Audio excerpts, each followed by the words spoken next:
ইরানের পরমাণু কর্মসূচি নিয়ে আলোচনা স্থগিত রেখে হরমুজ খুলে দেওয়া এবং একই সাথে দেশটির উপর থেকে মার্কিন অবরোধ প্রত্যাহারের বিষয়ে একটি নতুন প্রস্তাব দিয়েছে তেহরান। একজন ইরানি ঊর্ধ্বতন কর্মকর্তার বরাতে এ তথ্য জানায় কাতার ভিত্তিক সংবাদ মাধ্যম আল জাজিরা। তবে ইরানের এই নতুন প্রস্তাবও প্রত্যাখ্যান করেছেন মার্কিন প্রেসিডেন্ট ট্রাম্প।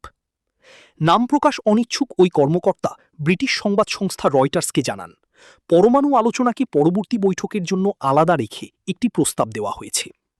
তিনি বলেন, এই প্রস্তাবের আওতায় পরমাণু ইস্যুকে আলোচনার চূড়ান্ত পর্যায়ে নিয়ে যাওয়া হয়েছে, যাতে শান্তি চুক্তির জন্য একটি যথাযথ পরিবেশ তৈরি করা যায়।